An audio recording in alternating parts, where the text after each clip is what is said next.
Whispered melodies and tales में आपका स्वागत है और मैं हूं आपका दोस्त और इस चैनल का सूत्रधार देवव्रत मजूमदार। चलिए कहानी शुरू करते हैं। रहस्यपूर्ण सोनार ग्राम। अध्याय 14। मृत्यु बुरी थी पर। भैरवनाथ मुखर्जी दलदल में बनी झोपड़ी में अकेला बैठा अपनी ही आवाज की मध्यम होती गूंज सुन रहा था। फिर उसने अपने चश्मे उतारकर एक बड़ा सा रूमाल निकाला, अपना चेहरा पोंछा और संकरी चौखट के बाहर तूफानी लालटेन से झरती हल्की रोशनी को घूरने लगा। कुछ मिनट बीत गए। वह वहीं बैठा सामने खाली निगाहों से देखता रहा। सन्नाटा असहनीय था। फिर बाहर अंधेरे में रोशनी की पतली परछाई से परे कुछ हल्के से खिसका। वह तुरंत सीधा होकर बैठ गया, कान लगाए, सिर आगे को झुकाए। पहले तो उसे लगा कि यह कोई जंगली जीव होगा जो नमकीन दलदल में घूम रहा हो, या शायद कीचड़ की रहस्यमयी बुदबुदाहट थी। लेकिन आवाज दोबारा आई, इस बार करीब से और स्पष्ट, छोटी कड़ी घास पर किसी के कदमों की आहट। भैरवनाथ मुखर्जी ने अपनी किताब जैकेट की जेब में खिसका दी, फिर अपनी टॉर्च भी अंदर रख ली। वह शांत बैठा इंतजार करता रहा। कोई व्यक्ति झोपड़ी की लकड़ी की सीढ़ियों पर हल्के हल्के चढ़ रहा था। पुरानी लकड़ी के चरमराने की आवाज से उसके भारी शरीर का अंदाजा हो रहा था। अगले ही पल लालटेन अचानक अपनी जगह से झटके से हट गई और दरवाजे में एक विशालकाय छाया उभर आई, भारी, विशाल, हाथी जैसी। मिस्टर सतिंद्र भाटिया को पहचानना मुश्किल था। वह खुशमिजाज, जरा मंदबुद्धि बूढ़ा सज्जन जैसे गायब हो गया था और उसकी जगह अब एक भयावह और व्यंग्यपूर्ण चेहरा दिखाई दे रहा था, जो इस मांस के भारी ढांचे के भीतर किसी गहरी कुटिल बुराई को छुपाए था। तुम अकेले हो? उसने संदेह से पूछा। तुम बहुत होशियार हो मेरे दोस्त। भैरवनाथ मुखर्जी ने उसकी ओर देखा और मुस्कुराया। उसका चेहरा पहले से भी अधिक मूर्खतापूर्ण लग रहा था। सच्चे जेंटलमैन की तरह बोले, उसने कहा, अगर आप उस पर दस्तखत कर दें तो शायद मेरे बहुत काम आए। जिस आदमी ने खुद को सतिंद्र भाटिया कहा था वह मेज की ओर बढ़ा, लालटेन रख दी और फिर पतले फीके युवक पर झुका जो उसके सामने बौना और नगण्य सा दिख रहा था। शायद अच्छा ही हुआ, उसने कहा। मुझे लगता है अब तुम्हारे और मेरे बीच कुछ बातचीत होनी चाहिए, मिस्टर रूडोल्फ के। उसने जो नाम लिया वह इतना चौंकाने वाला था कि युवा आदमी से अनायास ही एक आश्चर्यचकित प्रतिक्रिया निकल गई। बूढ़े आदमी के चेहरे पर हल्की मुस्कान आ गई। मेरे पास यहां मेरे युवा मित्र, उसने अपनी जेब से एक कागज निकालते हुए कहा, एक बहुत दिलचस्प फाइल है। इसमें कुछ असाधारण जानकारी है। तुम और मैंने वही गलती की, हमने एक दूसरे को कम आंका। मिस्टर भैरवनाथ मुखर्जी कहें? युवक ने अपनी मूर्खतापूर्ण मुस्कान लौटाते हुए कहा, अब जब हम इतने दोस्ताना हो गए हैं तो एक और मुद्दे पर बात करें। तुम आखिर हो कौन? दूसरे आदमी ने हंसी में एक क्षणिक परिवर्तन दिखाया, जैसे कि वह पुराना कला स्पेशलिस्ट वापस आ गया हो। लेकिन अगले ही पल वह फिर से वही नया, रहस्यमय और प्रभावशाली व्यक्तित्व बन गया। मैं एक ईमानदार आदमी हूं, उसने कहा। मैंने कभी छद्म नाम का सहारा नहीं लिया। यह मूर्खता होती। मैं खुद को छिपाने की कोशिश करूं, यह न केवल बेतुका होगा बल्कि बेहद थकाने वाला भी। मैं अपनी जिंदगी अपने तरीके से जीता हूं। भैरवनाथ मुखर्जी ने कंधे उचका दिए। तुम अपनी सीमाएं मुझसे बेहतर जानते हो, उसने कहा। फिर भी मैं तुम्हारे लिए एक और नाम सुझा सकता था। बैठो और आराम से गप्पे मारो। उधर एक साबुन का डिब्बा पड़ा है। मिस्टर सतिंद्र भाटिया ने सीट स्वीकार कर ली। मुझे लगता है तुमने उत्पल भट्टाचार्य को समुद्र के रास्ते सुरक्षित निकाल लिया, जैसे पहले किया था, उसने सहजता से कहा। बहुत होशियारी दिखाई तुमने मिस्टर भैरवनाथ मुखर्जी, लेकिन उस बूढ़े आदमी से निपटना हमारे लिए कोई मुश्किल नहीं होगी।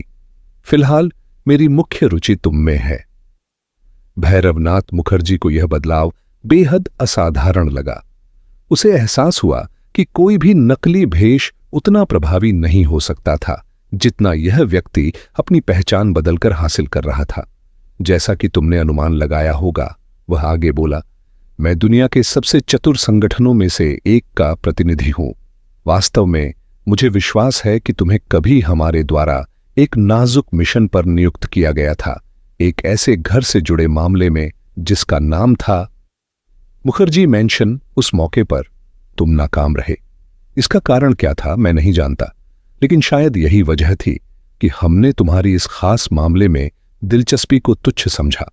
यह जानकर तुम्हें दिलचस्पी होगी कि अब मैं और मेरे वरिष्ठ जन यह मानते हैं कि तुम्हें हमारे संगठन में एक स्थान देने योग्य समझा गया है। बिंदीदार रेखा पर हस्ताक्षर करें, मिस्टर भैरवनाथ मुखर्जी बोले। कृपया ध्यान से फाड़ें, यह हस्ताक्षर बिना कुछ भी प्रमाणिक नहीं। उनके सामने मौजूद चेहरे पर कोई भाव नहीं था। मिस्टर सतेंद्र भाटिया की बदली हुई आवाज जारी रही। तुम्हारा यह चिढ़ाने वाला हास्य, मुझे लगता है कि यह अनायास ही आता होगा। यह टिप्पणी और बेहतर हो सकती थी, युवक ने उत्तर दिया। शायद यह तुम्हारी विशेषता है, दूसरे आदमी ने न्यायपूर्ण लहजे में कहा, लेकिन व्यावसायिक कुशलता के लिए यह बड़ी कीमत है। तारीख 5 की आपकी चिट्ठी के जवाब में भैरवनाथ मुखर्जी ने कहा, मैं मानूं कि आप मुझे एक प्रस्ताव दे रहे हैं। उनके आगंतुक ने सिर हिलाया। बिल्कुल, उसने कहा, यह आदमी उत्पल भट्टाचार्य हमारे संगठन के लिए परेशानी बन रहा है। हमें विश्वास है कि उसके पास कोई ऐसी कुंजी है, या शायद वह सोचता है कि उसके पास है, जो इतनी महत्वपूर्ण है कि मैं उसके बारे में तुमसे चर्चा भी नहीं कर सकता। मुझे तुम्हारी बुद्धिमत्ता पर कोई संदेह नहीं, इसलिए और कुछ बताने की आवश्यकता नहीं। इस मामले का समाधान तुम्हारे लिए एक शानदार परिचय होगा, और मैं व्यक्तिगत रूप से आश्वस्त कर सकता हूं कि तुम्हें इसका कभी पछतावा नहीं होगा। मुझे यकीन है कि वहां रहना अनिवार्य होगा, भैरवनाथ मुखर्जी ने सोचते हुए कहा। सारी सुविधाएं, कपड़े धुलने की सेवा भी मिलेगी, और शायद अच्छे दिनों में एक आध सर्कासियन भी। बूढ़े आदमी ने अपने हाथ मोड़ लिए। मैं तुम्हारे हास्य की सराहना करता हूं, उसने गंभीरता से कहा। तुम्हें मिलने वाला पारिश्रमिक किसी भी तरह से अपर्याप्त नहीं होगा, लेकिन मैं यह बताना चाहूंगा कि तुम्हारा दूसरा विकल्प पूरी तरह से उजागर हो जाना है। तो क्या कहते हो? बकवास, मिस्टर भैरवनाथ मुखर्जी बोले। अब मैं बोलूंगा। सबसे पहले, ये कैसे हुआ कि तुम हमारे इंतजार में पहले से तैयार बैठे थे, और क्यों? ये तो तुक्के का निशाना लगाने जैसा था, है ना? बिल्कुल नहीं, मुझे पता था कि मेरा टेलीग्राम तुम्हें यहां खींच लाएगा। इस तरह के मामलों में औरतें हमेशा एक बड़ी बाधा होती हैं, मिस्टर भैरवनाथ मुखर्जी। ओह हां, बिल्कुल, युवक ने जल्दी से कहा। अचानक उसे एहसास हुआ कि असल में क्या हुआ था। मानता हूं तुम मुझसे तेज निकले, दूसरा आदमी आगे बढ़ा। मुझे लगा था कि तुम पहले उस लड़की को ढूंढोगे और फिर मुझसे मदद मांगोगे। मुझे तो बहुत आसानी से होश में लाया जा सकता था। हमें यह सूचना मिली थी कि वह दस्तावेज जिसे बूढ़े उत्पल भट्टाचार्य ने इतनी अहमियत दी थी, एक भारी भरकम चीज थी। मैंने अनुमान लगाया कि उसने इसे घर में ही छिपाया होगा। चूंकि मुझे वह पहचानने में असमर्थता होती, इसलिए मैंने सोचा कि बेहतर होगा कि मैं खुद उत्पल भट्टाचार्य को ही उसे निकालते देखूं। हालांकि बातचीत अपेक्षाकृत सहज थी, लेकिन झोपड़ी में तनावपूर्ण वातावरण लगातार बढ़ता जा रहा था। बाहर तूफान से पहले की निस्तब्धता दमघोंटू लगने लगी थी। अचानक बादलों के बीच बिजली चमकी और दलदल को रोशन कर दिया। बुरा नहीं, भैरवनाथ मुखर्जी अचानक बोले, लेकिन अच्छा भी नहीं। अब स्थिति मुझे पूरी तरह समझ में आ रही है। या तो मुझे गपशप के स्तंभों में जगह मिलेगी, या फिर तुम्हारे लिए गंदा काम करना होगा। मुझे लगता है कि तुमने पिंकरटन वालों से मेरी पूरी जांच करवाई होगी। अचानक वह जोर से हंसने लगे।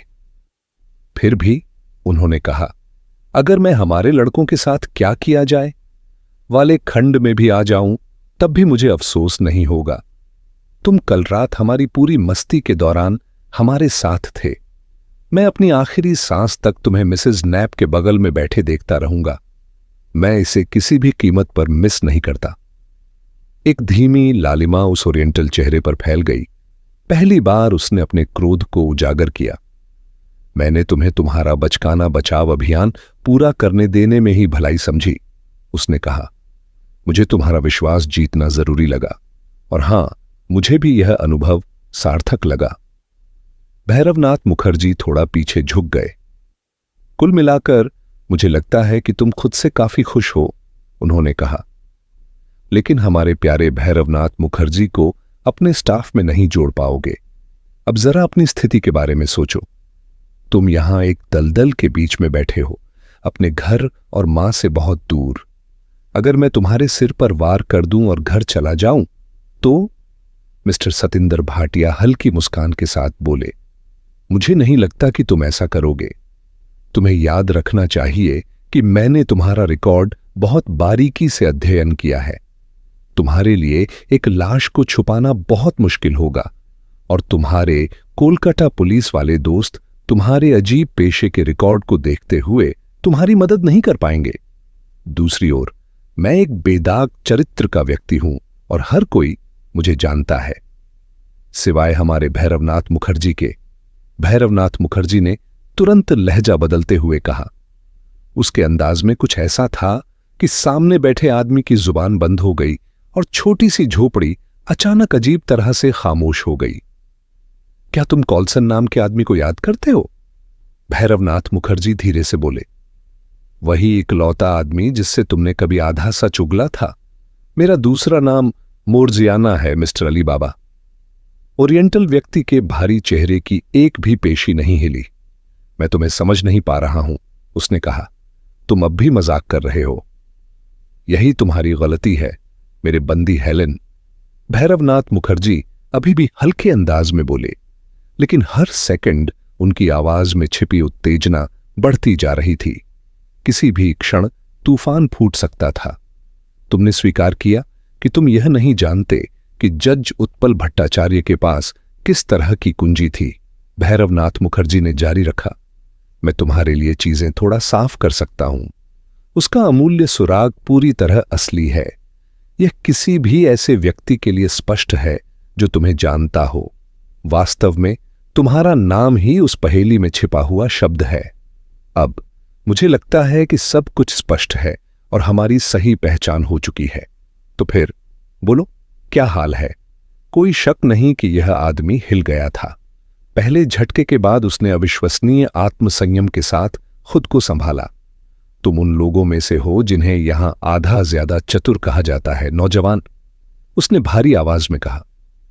मेरी फाइल में लिखा है कि तुम्हारी एक खासियत यह है कि तुम कभी बंदूक नहीं रखते। तुम्हारे इतने विविध रिकॉर्ड को देखते हुए यह बुद्धिमानी ही है। यह जानना दिलचस्प होगा कि क्या यह सच है। रहस्य की बात चली है, भैरवनाथ मुखर्जी ने लापरवाही से कहा। चूंकि हम में से एक को जल्दी ही इसका खामियाजा भुगतना पड़ेगा, तो कुछ बातें मैं भी जानना चाहता हूं। मसलन, आखिरी बार एक कृपा करोगे, तुम इतने लंबे समय तक अपने बारे में चुप कैसे रह पाए? कहा जाता है कि तुम्हारी कहानियां 100 साल पहले तक जाती हैं। तुम बढ़िया चल रहे हो, लेकिन क्या सच में इतनी दूर तक पहुंचे हो? मिस्टर सतिंदर भाटिया अचानक काफी प्रसन्न प्रतीत हुए।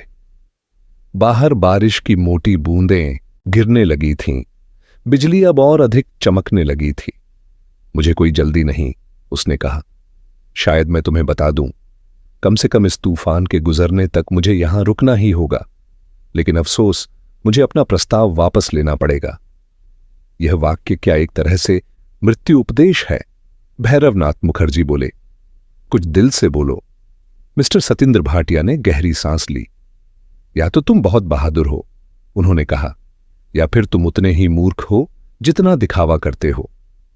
शुद्ध साहस, भैरवनाथ मुखर्जी ने विनम्रता से कहा। मैं खुद से यह बात कहने वाला नहीं था, लेकिन चूंकि तुमने इसे उठाया है। मिस्टर सतिंदर भाटिया ने एक इशारे से उन्हें चुप करा दिया। मुझे खुशी है कि यह अवसर आया, उन्होंने धीरे से कहा। मेरे स्वभाव के व्यक्ति में मन की बातें साझा करने की इच्छा बहुत प्रबल होती है, मिस्टर भैरवनाथ मुखर्जी। लेकिन मैंने पहले कभी खुद को ऐसी स्थिति में नहीं पाया जहां यह मेरे लिए सुरक्षित हो। भैरवनाथ मुखर्जी गंभीरता से सिर हिलाते रहे। ओरिएंटल अब पहले से कहीं अधिक खुला हो गया था। वह एक बड़ा, अधिक परिष्कृत व्यक्तित्व लगने लगा था। अब पहली बार यह सोचना बेतुका नहीं लग रहा था कि यह वही रहस्यमयी व्यक्ति है जिसका नाम पुलिस हलकों में वर्षों से चर्चा का विषय था। मैं अकेला आदमी हूं, उसने गर्व की हल्की झलक के साथ भैरवनाथ मुखर्जी को देखते हुए कहा, जिसने अपने खास व्यवसाय को किसी भी अन्य वैध धंधे जितना ही आनंददायक बना दिया। यानी उसने आश्चर्यजनक संतोष के साथ कहा, मैं उतना ही सुरक्षित, उतना ही सम्मानित और उतना ही निश्चिंत हूं जितना कि कोई भी अन्य अमीर व्यक्ति। मैं जहां चाहूं वहां जाता हूं, जैसा चाहूं वैसा जीवन जीता हूं। मेरी एक विला बॉस्फोरस में है जिसमें झूलता हुआ बगीचा है। चेल्सी में मेरी क्वीन एनी शैली की सबसे सुंदर हवेली है। न्यूयॉर्क में मेरा अपार्टमेंट उस महंगे शहर के सबसे शानदार स्थानों में से एक है।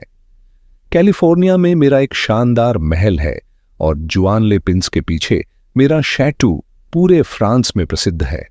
मैं चित्रकला का स्पेशलिस्ट हूं और मेरे पास रेओल्ड्स की दुनिया की सबसे बेहतरीन कलाकृतियों का संग्रह है।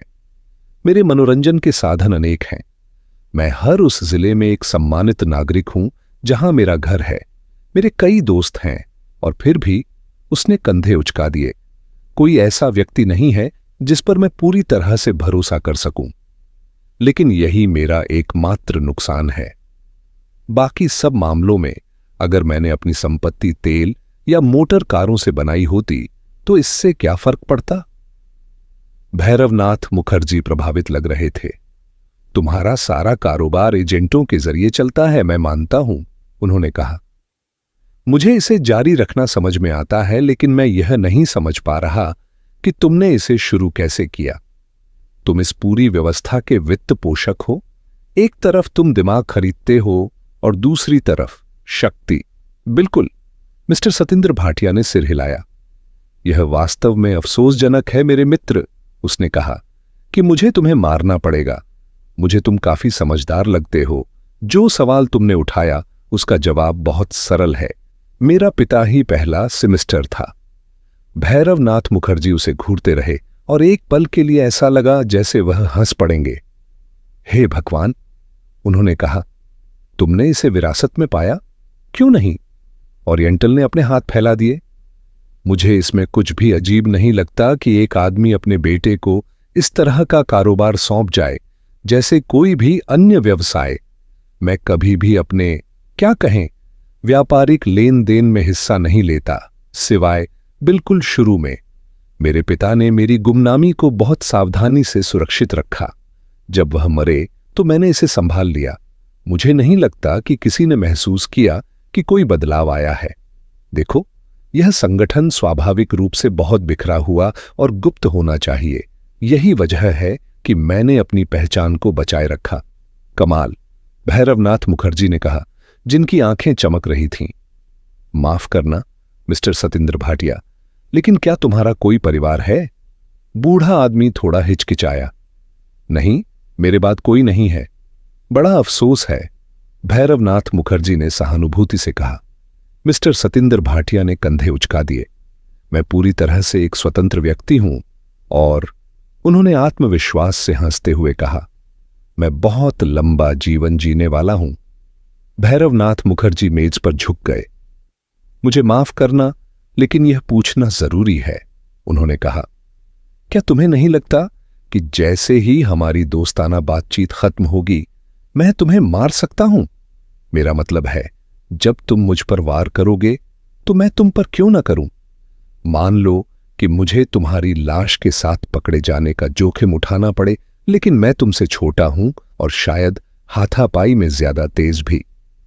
मुझे नहीं लगता कि तुम इतने अच्छे से हथियारबंद हो, उसने कहा। उसके स्वर की शांति और आत्मसंतोष में कुछ भयावह था। मिस्टर सतिंद्र भाटिया का चौड़ा चेहरा सौम्य और मिलनसार दिख रहा था। चलो, मैं समझाता हूं। पहली बात, मिस्टर भैरवनाथ मुखर्जी, मैंने सुना है कि तुम अक्सर एक खिलौना पिस्तौल रखते हो जो असली सर्विस रिवॉल्वर जैसी लगती है। जब मैंने यह सुना तो मैं बहुत हंसा, इतना कि मैंने भी अपनी छोटी सी शरारत की। मेरे पास भी एक पानी की पिस्तौल है, मिस्टर भैरवनाथ मुखर्जी। ये इस वक्त सीधे तुम्हारे चेहरे पर तनी हुई है। मैं यह भी बताना चाहूंगा कि मुझे एक उत्कृष्ट निशानेबाज माना जाता है। लेकिन मैं तुम्हारी हूबहू नकल नहीं करना चाहता था, इसलिए मेरी पिस्तौल में एक विशेष संक्षारक द्रव है। किसी भी इंसान के लिए उस वार को झेल पाना असंभव है और तुम्हारी उलझन में एक साधारण गोली तुम्हारा काम तमाम कर देगी। भैरवनाथ मुखर्जी हिले तक नहीं, लेकिन उनके जबड़े के जोड़ की एक मांसपेशी जोर से फड़की। मुझे अंदाजा नहीं था कि तुमने इतनी विस्तृत योजना बनाई थी, उन्होंने आखिरकार कहा। सामने वाले आदमी को लगा कि उनकी आवाज में अब पहले जैसी हल्की चंचलता नहीं रही। मुझे भी नहीं, उसने सहजता से कहा। मैंने उम्मीद की थी कि इसकी जरूरत नहीं पड़ेगी। भैरवनाथ मुखर्जी ने गहरी सांस ली। उन्हें अंदाजा था कि अभी आधी रात बीती होगी। रहस्यपूर्ण सोनारग्राम में अभी कम से कम 5 घंटे तक कोई हलचल नहीं होगी। राजमोहन रॉय चौधरी, उन्हें पूरा यकीन था, दिए गए निर्देशों का पालन करेगा। इस तूफानी बारिश में किसी का रोशनी वाली झोपड़ी को देख पाना लगभग नामुमकिन था। भैरवनाथ मुखर्जी की रोमांचक जिंदगी में यह पहला मौका था जब वह लगभग दबे हुए महसूस कर रहे थे। मुझे बोर करने की चिंता मत करो, उन्होंने अपने पुराने अंदाज में हल्केपन के साथ कहा। मुझे पर्दे के पीछे की झलकियां बहुत पसंद हैं। ओहो, वैसे तुम्हें उस बूढ़े आदमी को परेशान करने में समय बर्बाद करने की जरूरत नहीं है जिसके लिए मैं काम करता हूं। उसके पास तुम्हारी पहचान का जो सुराग था वह बस एक बच्चों की किताब की प्रति थी, अपने आप में पूरी तरह से निरापद और किसी भी ऐसे व्यक्ति के लिए अर्थहीन जो पहले से तुम पर शक न कर रहा हो। उसने सोचा कि उसमें कोई गुप्त संदेश छुपा है और अब भी यही सोचता है। वह किताब अभी मेरी जेब में है। ओरिएंटल की आंखों ने उसे संदेह से देखा। मेरे इस छोटे से खिलौने के बारे में कोई गलत फहमी मत पालो मेरे दोस्त, उसने कहा। खड़े हो जाओ, अपने हाथ सिर के ऊपर रखो। भैरवनाथ मुखर्जी ने उसका हुक्म मान लिया। मिस्टर सतिंदर भाटिया भी खड़ा हुआ और मेज के किनारे के नीचे से, जहां उसकी हथेली अब तक छुपी थी, एक चीज प्रकट हुई। उस हालात में वह सबसे खतरनाक हथियार जो भैरवनाथ मुखर्जी ने कभी देखा था, वह एक छोटी कांच की सिरिंज थी। अब तक जो भी संदेह भैरवनाथ मुखर्जी के मन में था वह तुरंत दूर हो गया। तुम्हारी बाईं जेब में, मैं देख रहा हूं। उसकी आवाज चिकनी और लगभग स्नेहिल थी। उसने बड़ी सफाई से किताब निकाल ली। बैठ जाओ, उसने आगे कहा। अब जब हम एक दूसरे को पूरी तरह समझ चुके हैं तो हमारी बातचीत और भी सुखद होगी। हम दोनों कितने सभ्य लोग हैं, मिस्टर भैरवनाथ मुखर्जी ने कहा। बताओ तो, क्या तुम अपने सारे कत्ल ऐसे ही करते हो? मिस्टर सतिंदर भाटिया ने बाईं हथेली हिलाते हुए जवाब दिया। आमतौर पर मैं अपने डेस्क से काम करता हूं। मैं सब कुछ जानता हूं। हर बड़े अपराध के पीछे मैं हूं। यह सिर्फ इसलिए हुआ कि मिस्टर उत्पल भट्टाचार्य ने बहुत मूर्खता से एक कला स्पेशलिस्ट को बुलाने के लिए चिट्ठी लिखी थी। जब मुझे यह सूचना मिली तभी मैंने खुद इसमें शामिल होने का फैसला किया और मैं इस अनुभव का बहुत आनंद ले रहा हूं। भैरवनाथ मुखर्जी ने कोई जवाब नहीं दिया। मिस्टर सतिंदर भाटिया बोलते रहे। मैं अपने एजेंट तपस भौमिक से भी बहुत संतुष्ट नहीं था। मैंने अपनी इस छोटी शाखा की उपेक्षा की थी। वह अपने काम में तो शानदार था, लेकिन एक अच्छा नौकर नहीं। मुझे बहुत पहले ही तुम्हारे बारे में सब कुछ जान लेना चाहिए था। मिस्टर भैरवनाथ मुखर्जी के चेहरे पर पहली बार हल्की मुस्कान आई। गजब, उन्होंने बुदबुदाया, जैसे कोई डिपार्टमेंटल स्टोर। हमारे बम्पर ब्लैकमेल बेसमेंट को मिस न करें। Wholesale murder first floor, kidnapping और मोजे आपके बाएं हाथ की ओर। मिस्टर सतिंदर भाटिया उनकी बात सुन ही नहीं रहे थे। उनकी बाईं हथेली अब भी उस हरे और सुनहरे कवर वाली बच्चों की किताब पर टिकी थी। उन्होंने अपनी भारी उंगली से उसे हल्के से थपथपाया। यह मुझे 20 साल पहले की एक घटना याद दिलाता है, एक ऐसा हादसा जिसे मैं भूल गया था। कोल्सन वह अकेला आदमी था जिससे मैंने कभी सीधे व्यक्तिगत रूप से डील की थी। उस समय मैं अपेक्षाकृत युवा था और यह विश्वास करने की इच्छा मुझ में बहुत प्रबल थी। एक दिन उसने मुझसे पूछा कि क्या मैं खुद से मिस्टर की पहचान जानता हूं, क्या मैंने उसे कभी देखा है। मूर्खता से मैंने स्वीकार कर लिया कि हां, देखा है। उसके बाद वह मुझसे बार बार सच जानने की कोशिश करता रहा।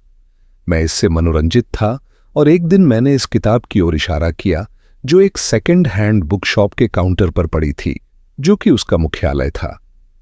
मुझे लगता है उसने समझा कि मैंने ही यह किताब वहां रखी है। यही तुम्हारा सुराग है, मैंने कहा। उसके बाद मैं उसे फिर कभी नहीं मिला।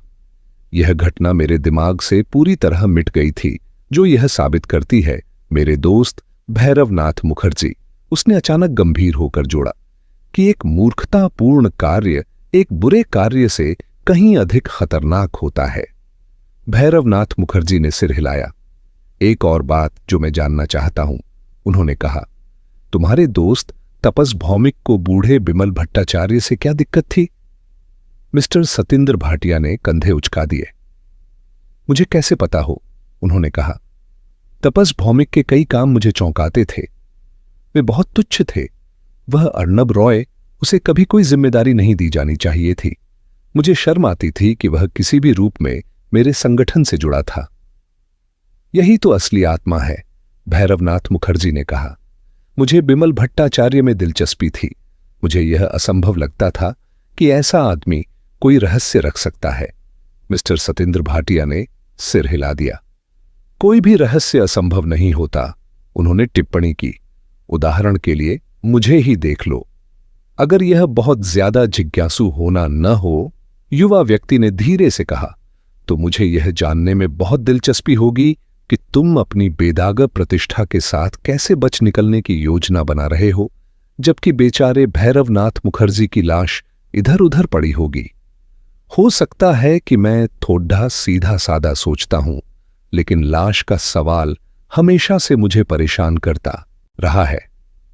यह मुश्किल नहीं होगा, ओरिएंटल ने आत्मविश्वास से कहा। जिस क्षण मैंने वह टेलीग्राम भेजा जिससे मुझे पता था कि तुम यहां आओगे, मेरे एजेंट गांव में आए। उन्होंने तब तक इंतजार किया जब तक गांव सो नहीं गया, और फिर नौकरों पर हमला करके उन्हें बेहोश कर दिया, जैसा कि तुमने देखा। उनके पास बस यही आदेश था कि वे ऐसा करके तुरंत वहां से निकल जाएं। उनके जाने के बाद मैं वहां पहुंचा। उनके लिए और बाकी सभी के लिए मैं सतिंद्र भाटिया, कला स्पेशलिस्ट हूं। मैं तुम्हारे आने का इंतजार करता रहा, जैसा कि तुमने देखा। अब इससे आसान क्या हो सकता है? मैं वापस जाऊंगा, अपने जूते बदलूंगा, जो इस बारिश के बाद जरूरी होगा। मैं खुद को भी बेहोश कर लूंगा। पदचिन्ह मत भूलना, मिस्टर भैरवनाथ मुखर्जी ने कहा। यहां लोग उन पर बहुत ध्यान देते हैं। मिस्टर सतिंद्र भाटिया ने सिर हिलाया। मैंने इस बारे में सोचा है, उन्होंने सहमति जताई। लेकिन तुम्हें यह पता होना चाहिए कि नमक के दलदल में पदचिन्हों का पीछा करना असंभव है। मेरा एलिबी परिपूर्ण होगा, खासकर जब जज उत्पल भट्टाचार्य और युवा रॉय चौधरी ने मुझे ठीक उसी समय देखा जब तुमने देखा। तुर्क ने बड़ी गंभीरता से कहा। मेरे इस दौरे की एक खूबसूरत याद के रूप में मेरे पास एक बेहतरीन रोमनी पेंटिंग होगी। यह असली है, वैसे अब तक देखी गई सबसे सुंदर कृतियों में से एक। मैं इसे बिक्री के लिए रखूंगा। स्पेशलिस्ट द्वारा इसे नकली घोषित करवाना पड़ सकता है। शायद इसकी जगह एक कॉपी रखनी पड़े और इसे अपने किसी एजेंट को बहुत कम कीमत पर बेचना होगा। लेकिन समय बीत रहा है मेरे दोस्त। ऐसा लग रहा है कि तूफान अब शांत हो रहा है। यह कितनी रोचक बातचीत थी। अफसोस कि इसे खत्म होना ही होगा। अचानक मुझे एक बात सूझी। भैरवनाथ मुखर्जी ने ऊपर देखते हुए कहा, मैंने अभी अभी अपना समाधि लेख लिख डाला है। तुम चाहो तो इसे मेरी कब्र पर खुदवा सकते हो। कोई भद्दा पुराना शिलालेख नहीं, सिर्फ अच्छे रोमन कैपिटल अक्षरों में। अब ध्यान से सुनो, क्योंकि मैं नहीं चाहता कि तुम इसे गलत लिखो। वह बहुत गंभीरता से बोल रहे थे और तुर्क को यह मजाकिया लगा। उसकी घुमावदार आंखें युवा व्यक्ति को सहानुभूति से देख रही थीं, लेकिन उसकी घातक सिरिंज हमेशा तैयार थी, जरा भी हिंसा के संकेत पर हमला करने के लिए। कोई पाठ नहीं, भैरवनाथ मुखर्जी ने कहा। बस यह साफ और ईमानदारी से खुदा हुआ। यहां मैं पढ़ा हूं, बेचारा भैरवनाथ मुखर्जी, लय को सही से पढ़ना मत भूलना। उसने गंभीरता से कविता को दोहराया। उसकी लंबी पतली उंगलियां खुरदरी मेज पर लय के साथ ताल दे रही थीं। मृत्यु बुरी थी, पर जीवन था विजेता। आखिरी शब्द पर उसकी आवाज विजय के स्वर में उठी और अविश्वसनीय तेजी से उसने मेज से दीपक झपट लिया, अपना सिर झटका देते हुए नीचे झुका। तुरंत ही कुछ मुलायम और भयानक चीज उसके कंधे पर आ गिरी और तेजाब ने उसके कपड़ों को जलाते हुए उसके मांस में गहरा घाव कर दिया, लगभग पंगु कर देने वाला दर्द। लालटेन जमीन पर गिरी और हवा के झोंके से बुझ गई, जिससे झोपड़ी पूरी तरह अंधेरे में डूब गई। भैरवनाथ मुखर्जी जमीन के उन तख्तों के बीच की दरार की ओर रेंगने लगा। यह उसका एकमात्र मौका था। कंधे का दर्द असहनीय था। उसे डर था कि कहीं उसकी चेतना जाती न रहे और वह बेहोश न हो जाए। अंधेरे में वह आदमी जो अभी कुछ क्षण पहले उससे बड़े अच्छे से बातें कर रहा था, अब हत्या के लिए तैयार खड़ा था। भैरवनाथ मुखर्जी को अपने पैर से दरार मिल गई। उसने खुद को पूरी ताकत से उधर धकेला और ठीक उसी पल सतिंदर भाटिया ने गोली चला दी। बंदूक में साइलेंसर था, लेकिन अंधेरे में आग की एक चमक दिखी। ये जगह इतनी छोटी थी कि युवा आदमी के बचने की कोई गुंजाइश नहीं थी। गोली उसके शरीर में घुस गई। ओरिएंटल ने अपने शिकार की दबे हुए कराह सुनी जब वह लाचार होकर नीचे दलदल में गिर पड़ा। इस दूसरे निकास से अनजान उसने फिर गोली चलाई, एक के बाद एक। साइलेंसर बेहद प्रभावी था। उसे किसी खतरे की चिंता नहीं थी और वह अपने शिकार का पूरी तरह अंत कर देना चाहता था। आखिरकार जब उसने रुककर सुना तो झोपड़ी में एक भयानक सन्नाटा था। चालाक मेरे दोस्त, आखिर तक चालाक, वह धीमी आवाज में बुदबुदाया, लेकिन उसके लहजे में एक डरावनी संतुष्टि थी। अब भी सतर्क रहते हुए उसने अपनी जेब से माचिस निकाली, क्योंकि उसकी मशाल अब बेकार थी। माचिस की छोटी सी लौ एक क्षण के लिए टिमटिमाई और हवा में बुझ गई। उसने फिर से तख्तों के नीचे बनी दरार के किनारे जाकर माचिस जलाई। इस बार लौ थोड़ी देर तक जलती रही। भैरवनाथ मुखर्जी घास पर पीठ के बल पड़ा था, जो अब तेजी से लाल हो रही थी। उसके चश्मे गिर चुके थे, उसकी आंखें बंद थीं, चेहरा क्षणिक रोशनी में पीला और निस्पंद लग रहा था। बस एक पल के लिए तुर्क हिचकिचाया। उसने 5 गोलियां चला दी थीं। बंदूक में आखिरी गोली बची थी। वह सोचने लगा कि क्या उसे इसे भी चला देना चाहिए। वह इस बात की पुष्टि नहीं कर सकता था कि आदमी मरा है या नहीं, जब तक कि वह खुद बाहर न जाए। जैसे ही वह नीचे देखने के लिए झुका, वह हरी और सुनहरी जिल्द वाली किताब, जिसे उसने मेज से उठाकर जल्दबाजी में अपनी जेब में ठूंस लिया था, फिसलकर नीचे पड़े शरीर पर गिर गई। यह देखकर उसने फैसला किया। वह सावधानी से अपने पैरों पर खड़ा हुआ और झोपड़ी पार करके दरवाजे तक गया। दरवाजे पर उसने ठिठक कर सीढ़ियों को टटोलते हुए नीचे उतरना शुरू किया। नीचे आकर उसने फिर से माचिस जलाने की कोशिश की, लेकिन अब भी हल्की बारिश हो रही थी, जिससे यह संभव नहीं हो सका। वह आंखें बंद करके बाईं ओर बढ़ा, अनजाने में झोपड़ी के चारों ओर जाने के छोटे रास्ते को चुनते हुए। उसने एक कदम आगे बढ़ाया, फिर दूसरा। अब भी उसके पैरों के नीचे मोटी घास थी। जैसे ही उसने तीसरा कदम उठाया, अचानक एक अनजानी आशंका ने उसे जकड़ लिया और उसने अपना भार वापस खींचने की कोशिश की। एक क्षण पहले वह सफल हो सकता था, लेकिन अब उसके पैरों के नीचे की जमीन फिसलन भरी थी। वह लड़खड़ाया और 3 फुट ऊंचे खुरदरे किनारे से नीचे कीचड़ भरे दलदल में जा गिरा। ठीक उसी दलदल में जो बाकी हिस्सों से हल्का और चिकना दिखाई देता था, जिसे राजमोहन रॉय चौधरी ने 1 घंटे पहले खोजने से इतना डर रखा था। आसन्न खतरे से अनजान उसने खुद को संभालने के लिए संघर्ष किया। उसकी एकमात्र चिंता यह थी कि अब उसके कपड़े समुद्री पानी और कीचड़ में सन चुके थे, जिससे उसका एलिबी और कठिन हो जाएगा। चारों ओर कीचड़ चुपचाप बुलबुले छोड़ता रहा, जैसे खुद से बुदबुदा रहा हो। बारिश जारी रही। अब वह अकेला था, मिट्टी और आकाश के बीच फंसा हुआ। उसने जान बचाने के लिए दैत्य की तरह संघर्ष किया। तभी अचानक उसे एहसास हुआ कि कीचड़ उसकी कमर तक पहुंच चुका है। उसने हाथों से पागलों की तरह प्रहार किया, लेकिन केवल गाढ़े सड़ांध भरे कीचड़ को ही छू सका। कीचड़ अब उसके कंधों तक आ गया था। अब वह किसी और खतरे को भूलकर जोर से चिल्लाया, भैरवनाथ मुखर्जी को पुकारते हुए, अपनी पूरी ताकत से चिल्लाते हुए। उसे लगा कि गांव तक यह आवाज जरूर पहुंचेगी। कीचड़ गरगराया और बुलबुले छोड़े। छोटे छोटे पानी के झरने उसमें से ऊपर उठे। वह और गहरे धंस गया।